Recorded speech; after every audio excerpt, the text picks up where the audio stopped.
My husband secretly tormented our baby for years without me ever suspecting it.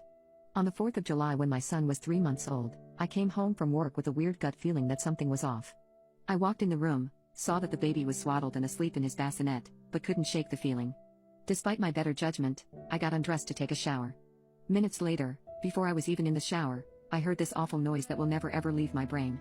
It was distressing and sounded like gurgling or struggling to breathe. I immediately ran out of the bathroom and found that my son's father was holding him. My son's body is hard and rigid, he is seizing. I take him from his dad, bring him to the bed, cradle him while yelling for his dad to call an ambulance right now. I am trying to clear his airway. I do not know what I am doing or if I am doing it correctly. Looking back, his dad was hesitant to call, but he did. By now the baby was so sleepy, calm and peaceful. But I was still very worried. I remember feeling like the ambulance was taking so damn long. I kept running out the front door, scanning across the apt complex to check for the ambulance, and then running back to check on my son. Rinse and repeat for what feels like eternity. Ambulance finally comes. My baby's dad sits in the front chatting up the female ambulance driver while the other EMT is working on son. We get to the hospital and my baby's dad refuses to go back into the triage area. I didn't care. I handed him insurance forms to fill out and followed my son into the back. Nurses begin taking off his onesie. And there was a gigantic bruise covering his leg and 3 very small finger-sized bruises on his back. I could not explain this. I thought about my husband, but he has never shown me violence and there has been absolutely no sign of abuse towards my son at all. The baby has never fallen. There is literally no explanation.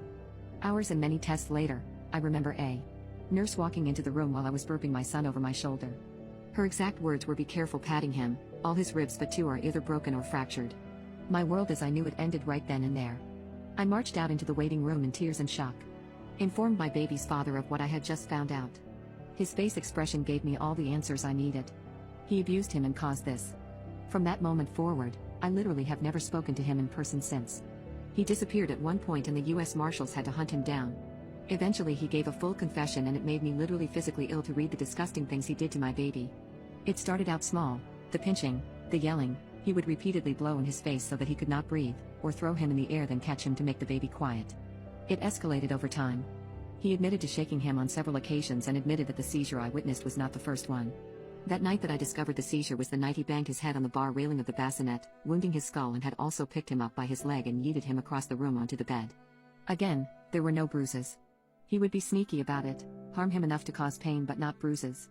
The total injuries included brain damage, wounded skull, shaking baby syndrome, broken/fractured ribs, fractured tibia, dislocated knee, temporary loss of full eyesight. My son spent a long time in the PICU. When we were discharged from the hospital, we immediately began using resources and therapy including ECI until the age of 3. We had weekly appointments with eye specialists and other specialists at the care team.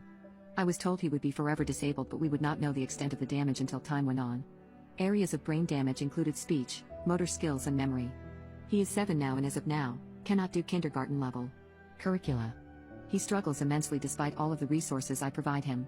He will forever be this way. I wish I knew earlier. I wish I could have saved him.